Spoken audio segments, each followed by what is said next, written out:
তার শ্রীমুখ থেকে আমাদের এই তন্ত্র কথায় কিছু কথা শুনবো, এইটা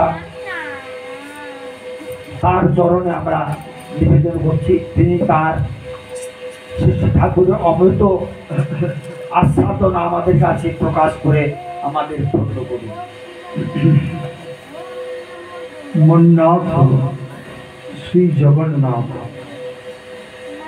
মদ্গুরু শ্রী জগদ্গুরু, মম আত্মা সর্বভূতাত্মা তস্मै শ্রী গুরবে। আজ পরম পুণ্য দিন, যে মহাপুরুষের অপার করুণা ধারায় সারা বিশ্ব পরিব্যাপ্ত, যার পাদ স্পর্শে এই লক্ষণপুর ধন্য, সে আমার হৃদয় দেবতা শ্রী ঠাকুর ব্রহ্মচারী অনিলানন্দজি মহারাজের শ্রীচরণে আমার অনন্ত কোটি প্রণাম। এবং আজকের বিশেষ সুধীবৃন্দ এবং ভক্তবৃন্দ যারা রয়েছেন, তাদের অন্তর্দেবতা শ্রীচরণে আমার প্রাণের প্রণতি জানিয়ে আজকের আলোচ্য বিষয় নিয়ে ব্যক্তি কথা বলার প্রয়াস করছি। আলোচ্য বিষয়টি স্থিরীকৃত হয়েছে ধর্মস্য তত্ত্বং নিহিতং গুহায়া। ধর্মের তত্ত্ব গুহার মধ্যে লুকায়। সে ধর্মটি কি, যদি গুহার মধ্যে লুকানো রয়েছে? ধর্ম বলতে আমরা সাধারণভাবে কি বলি না, আমরা বহু রকম ধর্ম পালন করি, পুজো পাঠ করি, বার ব্রত করি, নানা রকম ভাবে আজ এবার, কাল সেবার, কাল অমুকবার, কত রকমের বার রয়েছে আমাদের হিন্দু ধর্মে, সেগুলো আমরা পালন করি।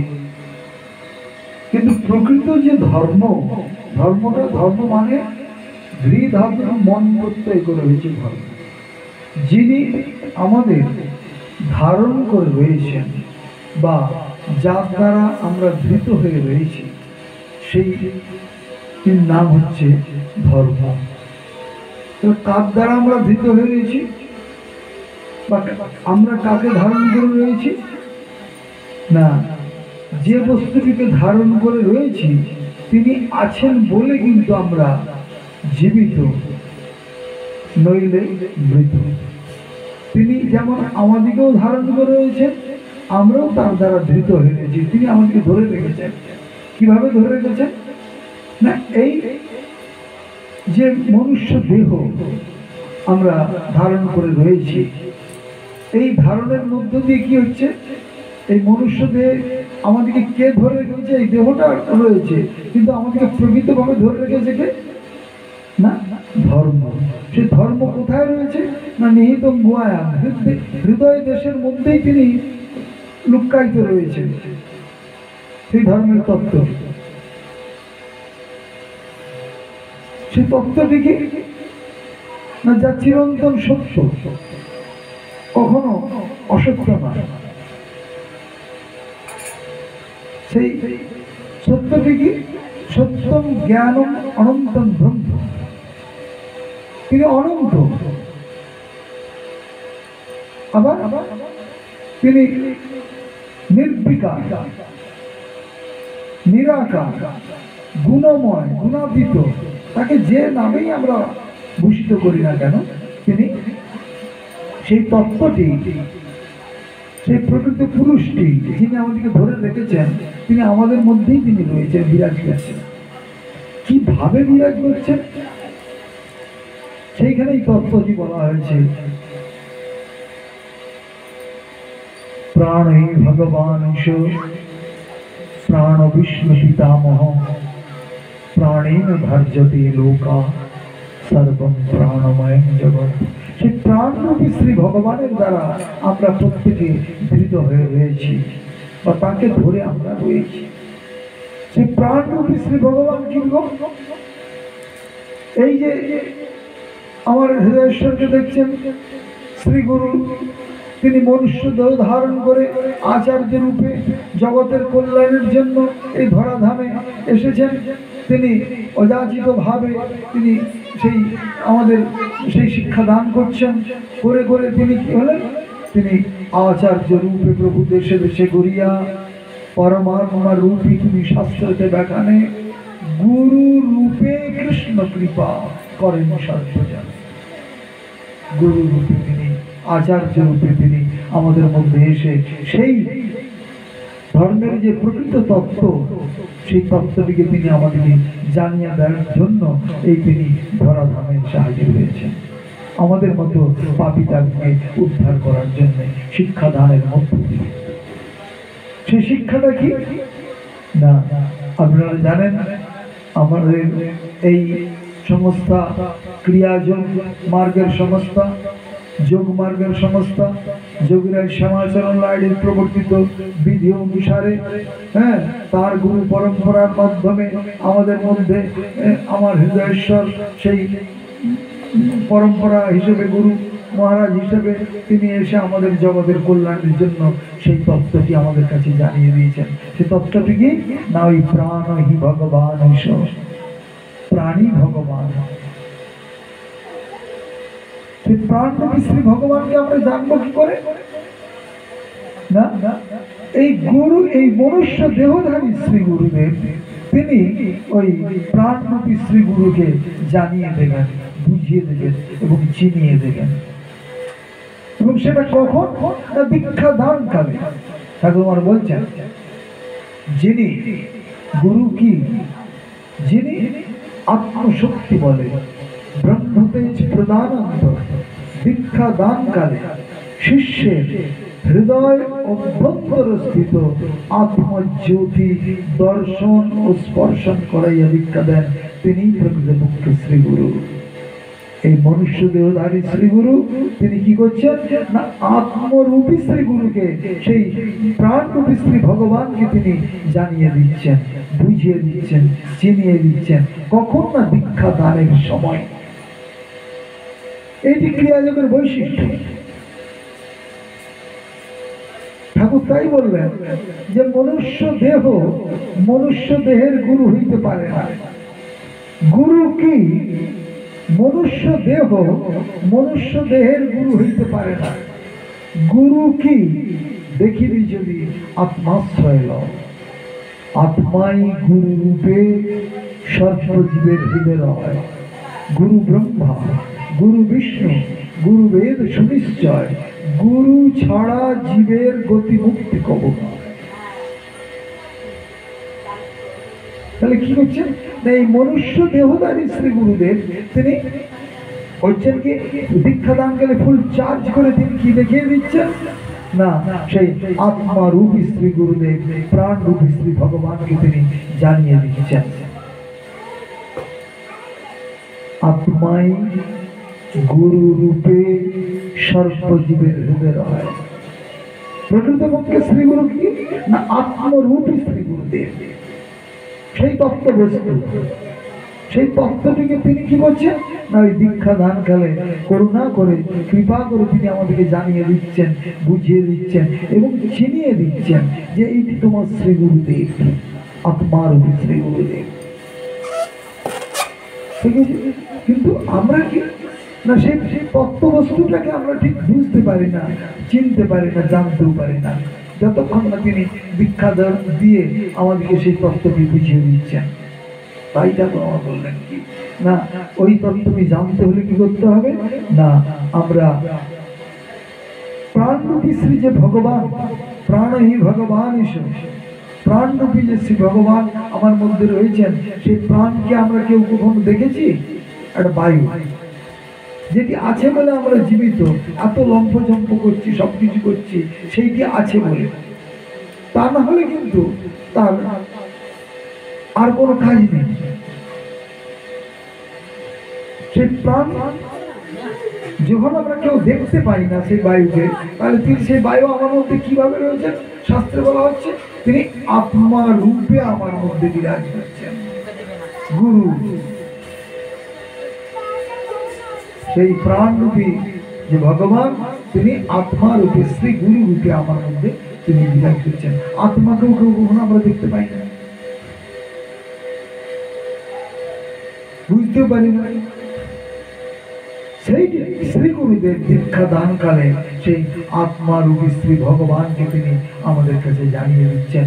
সেই কি করছেন, তিনি ফুল চার্জ করে আমাদের মধ্যে তিনি কি করছেন, সেই আত্মসূর্য আত্মতত্ত্বটিকে তিনি আমার মধ্যে জানিয়ে দিচ্ছেন। কোথায় না দ্বিদলে আজ্ঞাচক্রে, সেই সেখানে একটি থার্ড আই রয়েছে, তৃতীয় নেত্র রয়েছে, যেটি এই চামড়া দিয়ে আবরণ করা আছে, আর এই বাইরের চোখ দিয়ে বাইরের দৃষ্টিতে সবকিছু দেখবার জন্য, আর অন্তর্জগৎকে লক্ষ্য করার জন্য, অন্তর্জগতের বস্তুকে তত্ত্ববস্তুকে জানবার জন্য, চেনার জন্য ওই থার্ড আই দিয়ে দেখতে হবে। আপনারা শিবের দেখবেন, কালীর দেখবেন, দুর্গার দেখবেন, সব দেখবেন এখানে একটা থার্ড আই আঁকা হয়েছে, তৃতীয় নেত্র আঁকা হয়েছে। সেই তৃতীয় নেত্র দিয়ে তিনি ভেতরের জিনিসটাকে জানতে পারেন। তাই ঠাকুর আমার কি করলেন না, তিনি ফুল চার্জ করে সেই আত্মজ্যোতি দর্শন করিয়ে দিয়ে আমাদেরকে বুঝিয়ে দিলেন যে এই তোমার শ্রী প্রকৃতপক্ষে যে শ্রী গুরুদেব, এই আত্মাই শ্রী গুরু, এই তত্ত্ববস্তু, একে তুমি জানলে এবার তুমি কি করবে না, এবার শিষ্যের কাজ কি না, নিজে অনুশীলনের মধ্য দিয়ে নিজের জীবনে তাকে যদি উপলব্ধি করতে হয়, অনুশীলনের মধ্য দিয়ে তাকে উপলব্ধি করতে হবে। কঠোর তপশ্চর্যার দ্বারা, ঠাকুর বললেন, কঠোর তপশ্চর্যার দ্বারা তাকে অনুশীলনের মাধ্যমে, তপস্যার মাধ্যমে তাকে জানতে হয়, বুঝতে হয়, চিনতে হয়। কিন্তু ঠাকুর দেখিয়ে দিলেন, কিন্তু আমরা যখন করছি তখন কিন্তু দেখতে পাচ্ছি না, সে আত্মসূর্যকে দেখতে পাচ্ছি না। কেন না, আমাদের মনের অবস্থাটা সেইভাবে নেই। তাই মনের অবস্থাকে সেই ঈশ্বর নির্দিষ্ট পথে পরিচালিত করার জন্য কি করতে হবে না, ওই প্রাণরূপী শ্রী ভগবান, সেটি কি না আমাদের মধ্যে যে প্রাণ প্রাণ রয়েছে, সেই প্রাণায়াম, ঠাকুর তখন বললেন কি লাইড়ি বাবার মধ্য দিয়ে, লাইড়ি বাবার নির্দিষ্ট পথ, সেই প্রাণায়াম সাধনের মধ্য দিয়ে সেই প্রাণরূপী শ্রী ভগবানকে জানতে হবে, আত্মারূপী শ্রী ভগবানকে জানতে হবে, সেই তত্ত্ববস্তু আমাদের উপলব্ধি করতে হবে। নিহিতম গুহায়া, সেই প্রাণায়াম সাধন করতে করতে কি হবে না, ওই পূর্ববর্তী বক্তা যেটা বললেন, প্রাণায়াম করতে করতে করতে করতে কি হবে, প্রতিদিন অভ্যাস করতে করতে, প্রাণায়াম প্রতিদিন অভ্যাস করতে করতে কি হবে না, আমাদের মধ্যে যে 6টা জায়গা রয়েছে, একদম মেরুদণ্ডের ঠিক মেরুদণ্ডটি মস্তক থেকে যে বয়ে যে একদম নিচু পর্যন্ত গেছে পেছন দিয়ে, সেই মেরুদণ্ডের শেষ প্রান্তে কি রয়েছে না মূলাধার, সেই জায়গাটার নাম কি হচ্ছে না মূলাধার। সেখানে কি হয়েছে না কুলকুণ্ডলী শক্তি রয়েছে। সেই প্রাণায়াম সাধনের মধ্য দিয়ে সেই শক্তিকে জাগ্রত করতে হবে। কুলকুণ্ডলী শক্তিকে জাগ্রত করলে কি হবে না, তখন সেই কুলকুণ্ডলী শক্তি আস্তে আস্তে আস্তে আস্তে কি হবে না উপর দিকে উঠতে থাকবে প্রাণায়াম সাধনের মধ্য দিয়ে। প্রাণায়াম করতে করতে কি হবে না, ওই মূলাধার থেকে প্রাণরূপী সেই প্রাণরূপী যে শ্রী ভগবান, সেই তত্ত্বটা কি হবে না আস্তে আস্তে মূলাধার থেকে আরেকটি চক্রেতে যে হাজির হলো, কোথায় না স্বাধিষ্ঠান চক্রে গিয়ে অধিষ্ঠান করলো। সেই স্বাধিষ্ঠান থেকে আবার যখন উন্নতি হচ্ছে, তখন কি হলো না মণিপুর চক্রে, নাভিকুণ্ডের পেছন দিকে একটা চক্র রয়েছে, তার নাম মণিপুর চক্র। সেই মণিপুর চক্রেতে গিয়ে প্রাণ স্থির হচ্ছে, আস্তে আস্তে আস্তে আস্তে প্রাণ স্থির হচ্ছে প্রাণায়াম সাধন স্থির হয়ে। সেখানে কি হলো না, সেখানটা হচ্ছে তেজস্তত্ত্ব, সাধকদের তেজ উৎপন্ন হয় সেখান থেকে, ওই মণিপুর চক্র থেকে সেখান থেকে তেজ উৎপন্ন হলো। তেজ, সেই তেজ কোথায় বয়ে চলেছে না আরো উপরের দিকে, আরো প্রাণায়াম সাধন করতে করতে আরো উপরের দিকে বয়ে চলেছে। কোথায় সে মূলাধার, স্বাধিষ্ঠান, মণিপুর, অনাহততে সাহায্য, হৃদয় হৃদয় দেশে সেই প্রাণ রূপী শ্রী ভগবানের সাহায্য হলেন। সেখানে কি হচ্ছে না সাধক যত সাধনা করবেন, তখন তিনি দেখতে পাচ্ছেন কি না যে তার হৃদয়ের মধ্য থেকে নাদধ্বনি ধ্বনিত হচ্ছে, এখান থেকে নাদধ্বনি শোনা যায়। এখান থেকে আরো যত স্টেজে উঠছেন, উঠতে উঠতে কি হবে না কণ্ঠ দেশে হাজির হলেন পঞ্চম চক্রেতে। এখানে এসে কি দেখছেন না সবকিছু আকাশ বিশুদ্ধাঙ্গ চক্র। সেই চক্রতে যখন আমরা উপনীত হচ্ছি তখন দেখছি কি সবকিছু আকাশ টোটাল। সেই আকাশ পথের মাঝখান থেকে যখন আরো অপার স্টেজে উপরে উঠে গেল, যখন আজ্ঞা চক্রতে এসে স্থাপন হলো সেই প্রাণবায়ু, তখন কি হচ্ছে না সেই আকাশের মধ্যে কি দেখা যাচ্ছে না সেই কোটি সূর্য সমুজ্জ্বল। যে দীক্ষা দানকালে ঠাকুর আমার যে আত্মজ্যোতি দর্শন করিয়ে দিয়েছেন, সেই ব্রহ্মাণ্ড বিশ্ব ব্রহ্মাণ্ড ব্যাপী যে আকাশ, সে আকাশের মধ্যে কি দেখা যাচ্ছে না উজ্জ্বল আলো জ্যোতি, ফুল লাইট। বৈষ্ণব শাস্ত্রে তাকে কি বলা হচ্ছে না কোটি সূর্য সমুজ্জ্বল, চন্দ্র কোটি সুশীতল, যার ছায়ায় জগৎ জুড়ায়।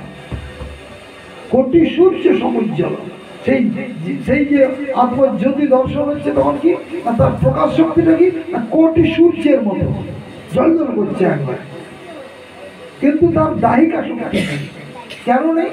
ওই চন্দ্র কোটি সুশীতল, কোটি চন্দ্রের মতো তার শীতল ছায়া সেটাকে ধরে রাখে, তার জন্য তার কোনো দাহিকা শক্তি নেই, জ্বর নেই।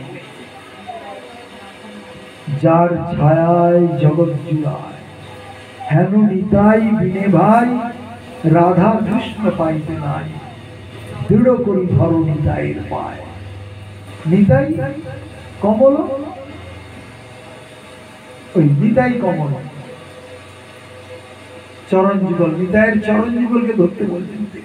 নিতাইয়ের চরণ যুগল নিঃশ্বাস শ্বাস মন্ত্রে নাম, সেই চরণ যুগল নিঃশ্বাস শ্বাস মন্ত্রে নাম, নিঃশ্বাস প্রশ্বাস রূপে যে প্রাণবায়ু আমাদের মধ্যে বয়ে চলেছে, সেই প্রাণবায়ুকে ধরতে বলা হচ্ছে কোটি সূর্য সমুজ্জ্বল, চন্দ্র কোটি সুশীতল, যার ছায়ায় জগৎ জুড়ায়। উপায় তাকে জানবার উপায়, দৃঢ় করি ধরণীতায়ের পায়। তার জগৎ, তার চরণ যুগলকে দৃঢ় করে ধরতে বলা হচ্ছে। সেই চরণ যুগল ওই নিঃশ্বাস প্রশ্বাস শ্বাসক্রিয়া, প্রাণরূপী যে ভগবান রয়েছেন, সেই প্রাণায়াম সাধনের কথা এখানে বলা হয়েছে।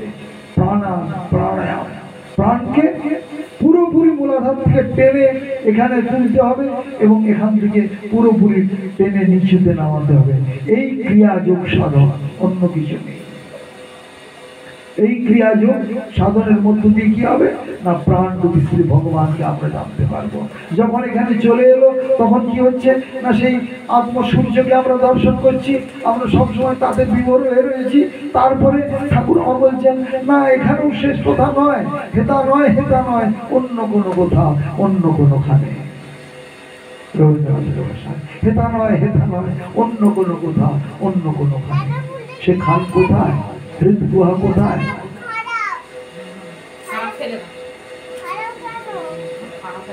সহস্র শীর্ষ পুরুষা সহস্রাক্ষ সহস্রপাদ সভূমি সর্বত বৃত্তা অত্যুষ্ট প্রসাদ প্রদান। সেই স্থান কোথায় না ব্রাহ্মণরা স্নান করার নারায়ণের মন্ত্র বলে নারায়ণ শিলাকে তিনি স্নান করাচ্ছেন জল দিয়ে। কি মন্ত্র বলছেন না সহস্র শিরস পুরুষা সহস্রাক্ষ সহস্রপাদ।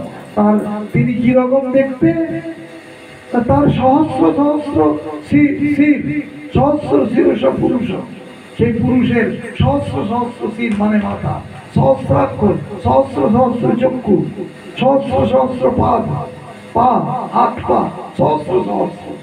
তার স্থান কোথায়? সভূমি সর্বদা অত্যন্ত প্রসাদ। ভূমি থেকে 10 আঙ্গুল পরিমিত স্থানে সেই গুহাতে তার বাস। এই হৃদগুহা,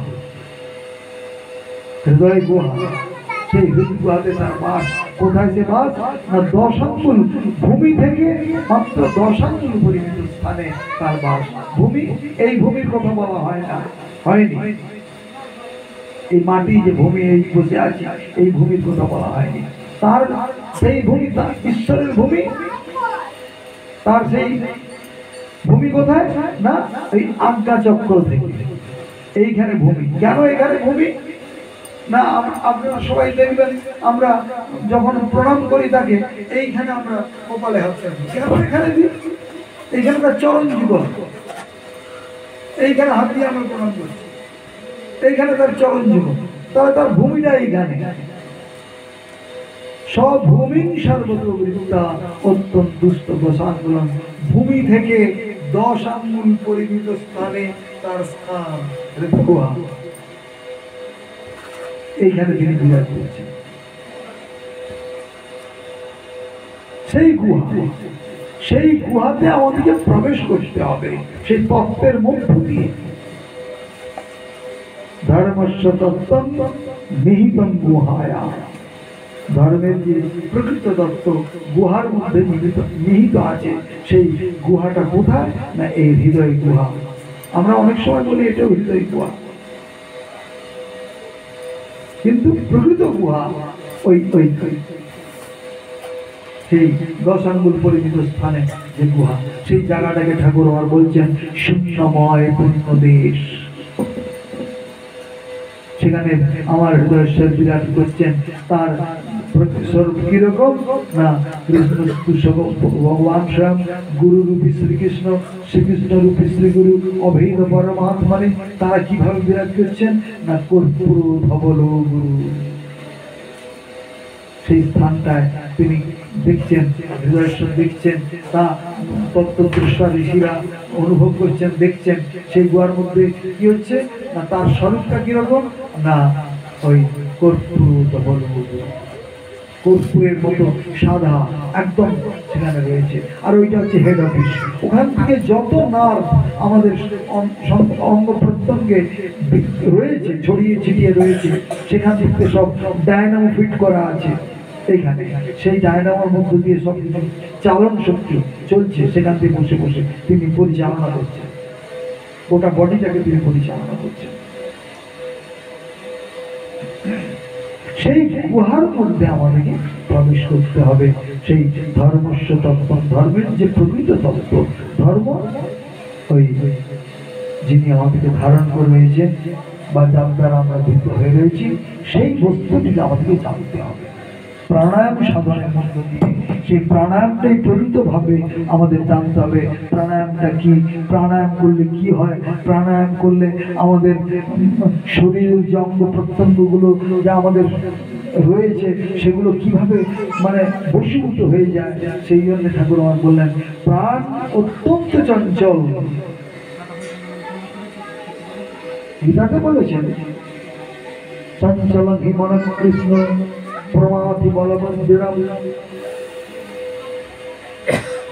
প্রাণ চঞ্চল, তাই মনটা চঞ্চল আমাদের। প্রাণ যত ওই প্রাণায়াম সাধন করতে করতে করতে করতে কি হবে না প্রাণের যখন স্থিরতা হবে, প্রাণ যখন একইমুখী হয়ে যাবে, তখন কি হবে না ওই মনটা তখন মনের তখন চঞ্চলতা দূরীভূত হয়ে যাবে। আর চঞ্চল মনে কোনো কিছুই হবে না যতক্ষণ না তিনি স্থির চিত্ত হচ্ছেন, অচঞ্চল অবস্থায় থাকছেন। সেই চঞ্চল মনের অধিকারী নিয়ে জীবনযাপন করা যাবে না। তাহলে বিভিন্ন রকম আমাদের মধ্যে মানসিক দৃষ্টিভঙ্গি আসতে থাকবে, তখন মনটা একীভূত হবে না। তাই আমাদের এই ক্রিয়াযোগ সাধনের মধ্যে কি রয়েছে, ঠাকুর বাবা বললেন কি তুমি প্রাণায়াম সাধন করো, প্রাণকে নিচু থেকে উপরে উপরে টেনে তোলো আর টেনে নামাও ভেতরে ভেতরে। এই নাক দিয়ে টানার কথা তিনি বলছেন না। আমরা নাক দিয়ে টানি, নাক দিয়ে নিঃশ্বাস ত্যাগ করছি, প্রশ্বাস টানছি, ছাড়ছি, কিন্তু না মূলত নাক দিয়ে আসছে, কিন্তু ভেতর থেকে টানতে হবে। সেই যারা ক্রিয়াযোগ নিয়েছেন, যারা আমরা ক্রিয়াযোগ করি তারা জানি সেই ভেতর থেকে কিভাবে সেই প্রাণায়াম সাধন করা হয় বা প্রাণকে টেনে উপরে তোলা হয় আবার নামানো হয়। ঠাকুর তাই বললেন কি যে প্রাণের সঙ্গে তুমি একটু কাজ করো, মনটাকে তুমি যুক্ত করে দাও। মনটাকে যুক্ত করে দিলে কি হবে না প্রাণকে বলা হলো তুমি প্রাণ উঠবে উঠছে মূলাধার স্বাধিষ্ঠান মণিপুর অনাহত বিশুদ্ধাজ্ঞা। আবার মনকে বলা হলো তুমি ওই প্রাণের সঙ্গে সঙ্গে কাউন্ট করতে করতে করতে করতে করতে করতে উপরে উঠো মন প্রাণের সঙ্গে। আবার তুমি মন আস্তে আস্তে আস্তে আস্তে প্রাণের সঙ্গে তুমি আস্তে আস্তে আস্তে আস্তে নিচুতে নামো। মনটাকে যুক্ত করে দেওয়া হলো কেন না মন যাতে না ক্রিয়াতে বসে বা সাধনা করতে বসে মন যাতে না অন্যদিকে কোথাও চলে যায়। চঞ্চল মন সেই অন্যদিকে দেখবেন সাধনা করতে বসলে চঞ্চল মন তো এত চারপাশে বিক্ষিপ্ত হয়ে গেছে। তাকে বশীভূত করবার জন্য ঠাকুর আমার কি করলেন না প্রাণের সঙ্গে যুক্ত করে দিলেন যে প্রাণ উপরে উঠছে মন তুমি ওইটা মূলাধার স্বাধিষ্ঠান মণিপুর কাউন্ট করতে করতে করতে করতে উপরে উঠো আর প্রাণের সঙ্গে তুমি আস্তে আস্তে নামো। হলো তারপরে আবার যখন এটা গাঢ় হলো সাধকের তখন ঠাকুর কি করলেন না মন প্রাণ এবং মন্ত্র তিনটাকে একসঙ্গে যুক্ত করে দিলেন। যে মন্ত্রটি আমাদের ঠাকুর দিয়েছেন যে মন্ত্রটি বলে আমরা পুজো করি সে মন্ত্রটিকে ওই ছটা ভাগ করে দিলেন। ছটি মূলাধার স্বাধিষ্ঠান মণিপুর অনাহত বিশুদ্ধাজ্ঞা ছটা ভাগ এই মন্ত্রটিকেও সেইখান থেকে ভাগ করে দিলেন। এখানে এখানে এখানে এখানে এখানে ছটি ভাগে মন্ত্রটিকে ভাগ করে দিলেন। দিয়ে মনকে বললেন যে তুমি মন্ত্রটাকে জপ করতে করতে করতে করতে প্রাণের সঙ্গে ওঠো আর প্রাণের সঙ্গে তুমি নাম মন যুক্ত করে দিলেন মন্ত্রটাকে। তখন কি হলো না মন তখন এই মন্ত্র জপ করতে করতে উপরে উঠছে প্রাণের সঙ্গে আর প্রাণের সঙ্গে আস্তে আস্তে আস্তে আস্তে নামছে। সাধারণভাবে আমরা দুপাতা দুটো ফুল তুলসী জল বেলপাতা একটু নকুল দানা সামান্য দিয়ে আমরা ঠাকুরের পুজো করছি ভাবছি আমরা ধন্য খুবই ধন্য। তাতে হবে না হবে হবে নি যে তা শাস্ত্রে কিন্তু তা বলা হয় বলেছে হবে কিন্তু তুমি जब करोषि जदस्नासि जब जिहोषि ददासि जब तपस्यसि कौन्तेय तत्कुरुष्व मदर्पणम। তুমি যা কিছু করো যা কিছু খাও যা কিছু আর করো যা কিছু বলো সব কিছু কি না আমাকে অর্পণ করে দেবো। তৎকুরুষ্ব মদর্পণম মত আমাকে আমাকে অর্পণ করে তুমি করো। যা কিছু খাও যা কিছু ভোজন করো যা কিছু দাও সব কিছু যত করোষি যত স্নাসি যজ্ঞ হসি যা তুমি দিচ্ছ আহুতি দিচ্ছ সব কিছু যা দান করছো তাও সবকিছু আমাকে অর্পণ করে আমাকে স্মরণ করে তুমি দাও তাহলে সেটা আমার প্রতি গ্রহণ হবে। তা নাহলে কোনো প্রকারে এসে পুজো করতে হবে ওরে ভাবে ঠাকুরের পুজো করা হয়নি 12টা বেজে গেছে 11টা বেজে গেছে সঙ্গে সঙ্গে একটু ধূপ ঝেলে আর দুটো ফল জল দিয়ে পুজো সেরে উঠে চলে গেলাম। এটা ধর্ম না এটা ধর্ম না। প্রকৃত ধর্ম করতে হলে নিষ্ঠা সহকারে শ্রদ্ধা সহকারে ভালোবেসে ভালোবেসে ঠাকুর আমার হৃদয়ের মধ্যে রয়েছে তাকে ভালোবেসে এই ঠাকুরের ছবিতে কি ঠাকুর নারায়ণ শিলাতে আমি অর্পণ করছি সবকিছু সেই ভেবে করতে হবে তাহলে তো হবে। তাই ঠাকুর আমার বললেন যে দেহস্থা সর্ববিদ্যাশ্চ দেহস্থা সর্বদেবতা দেহস্থা সর্বতীর্থানি উপায় গুরু বাক্যেন লভ্যতে। দেহের মধ্যে সবকিছু তোমার রয়েছে এই যা এই ব্রহ্মাণ্ডে আছে এই ভাণ্ডে তোমার মধ্যে সবকিছু রয়েছে। দেহস্থা সর্ববিদ্যা সর্ববিদ্যা তোমার মধ্যে রয়েছে। দেহস্থা তীর্থানি, সর্বতীর্থ তোমার মধ্যেই রয়েছে। জানবার উপায় গুরু বাক্যেই লক্ষ্য। শ্রীগুরু কৃপায় গুরু বাক্যে বিশ্বাস করে, গুরু বাক্যে শ্রদ্ধা সহকারে, গুরু তার ভালোবেসে তার দেওয়া সাধন পন্থা অবলম্বন করে যদি আমরা নিত্য নিয়মিত শ্রদ্ধা সহকারে ক্রিয়া করি, তাহলে কি হবে না একদিন না একদিন আমরা সেই তত্ত্ব বস্তুকে জানতে পারবো, বুঝতে পারবো, চিনতে পারবো। তখন আমরা কি করব? তখন আমরা আত্মানুভূতি, আত্মাকে অনুভব করে যা কিছু খাচ্ছি, যা কিছু করছি, যা কিছু দান করছি, সব তখন এইখানে অর্পণ করে তাকে দেওয়া হচ্ছে। ব্রহ্মার্পণং ব্রহ্মহবি ব্রহ্মাগ্নো ব্রহ্মণাহুতম ব্রহ্মৈব তেন গন্তব্যং ব্রহ্মকর্ম সমাধিনা। সবকিছু ব্রহ্মেতে আমাদের অর্পণ করা হচ্ছে। গীতাতে সবকিছু বলা হচ্ছে।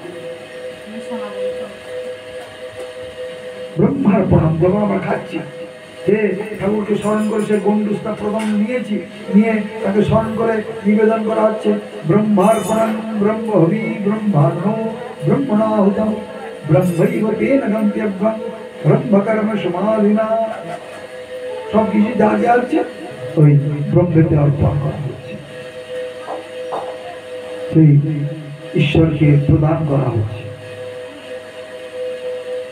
যে ঈশ্বর আমার নিজের গুহার মধ্যে, আমার এই দেহের গুহার মধ্যে তিনি বিরাজ করছেন, তাকে জেনে, সেই তত্ত্বটি জেনে তাকে অর্পণ করা হবে। সব সব এমনকি নিজেকে পুরোপুরি অর্পণ করা হবে, নিজেকেও পুরোপুরি। তখন কি হবে? ঠাকুর, তুমি আমার মঙ্গলের জন্য যা কিছু করতে হয় করো, আমি তোমাকে আমার জীবনটা সঁপে দিলাম। এই দেহের মধ্য দিয়ে যা কিছু ভালো করণীয় তুমি করিয়ে নাও ঠাকুর। এই আমার এই দেহের মধ্য দিয়ে তুমি থেকে রয়েছে, বিরাজ করছো। এই আমার এই দেহ দিয়ে তোমার সেবা পূজার কাজে যা কিছু ভালো সব কিছু করিয়ে নাও ঠাকুর। আমি অধম সন্তান, আমি নিজে কিছু জানি না, বুঝি না, চিনি না। তুমি আমাকে সব কিছু চিনিয়ে বুঝিয়ে সব কিছু সাজিয়ে গুছিয়ে আমার দ্বারা যা কিছু সম্ভব হয় সেটি তুমি ভালো, সেটি তুমি করিয়ে নাও ঠাকুর। সেখানে পত্র পুষ্প জল ফল ওসবের কিছু প্রয়োজন নেই, কোনো কিছুর প্রয়োজন নেই। ওইটি এই হচ্ছে ধর্মস্ব তত্ত্বম নিহিতম গুহায়া।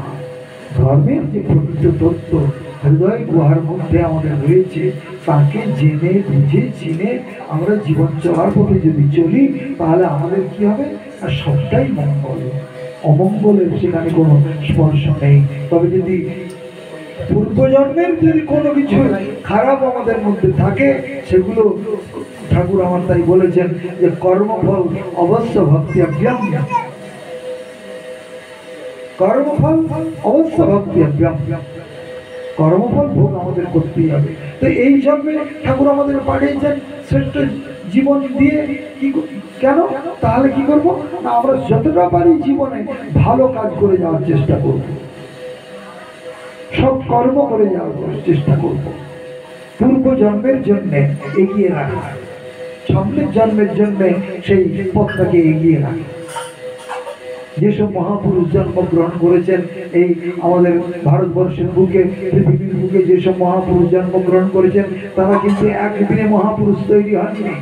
বহুনাম জন্মনামন্তে জ্ঞানবান মন্ত্রবদ্ধতে বাসুদেব সর্বমিতি সমহাৎমাসুদুর্লভ। গীতাতে ভগবান বলছেন বহু বহু জন্মের পুণ্য সাধনার দ্বারা এই এক জন্মে এসে সেই তত্ত্ব প্রতিষ্ঠিত হয়ে সেই তিনি তাকে জানতে পারেন, বুঝতে পারেন, চিনতে পারেন।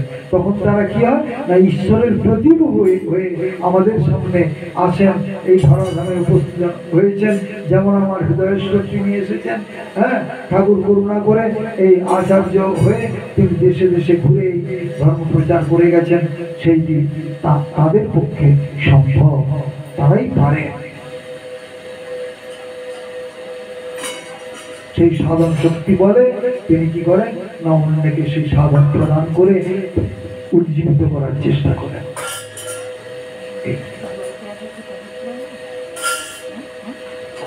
তাই আজকের এই পূর্ণ দিনে আমাদের বলতে হয় শরণামি নিত্যম গুরু নাম সত্যম পূজামি নিত্যম গুরু পরতত্ত্বম নমামি নিত্যম গুরু আত্মদেব। আত্মদেব শ্রী গুরুদেবকে হৃদয় গুহার মধ্যে আমরা দর্শন করে ইহ জন্মেই যেন আমরা চিরশান্তি লাভ করতে পারি। শ্রী গুরু শ্রীচরণে আমাদের কাকুনে প্রার্থনা হোক, দয়াল শ্রী গুরু তুমি যে ক্রিয়াযোগ সাধন আমাদের দিয়েছ, এই ক্রিয়াযোগ সাধন মধ্য দিয়ে অবলম্বন করে নিত্য নিয়মিত শ্রদ্ধা সহকারে আমরা যেন করে যেতে পারি, এই তোমার শ্রীচরণে জয় গুরু জয় গুরু জয় গুরু। এবার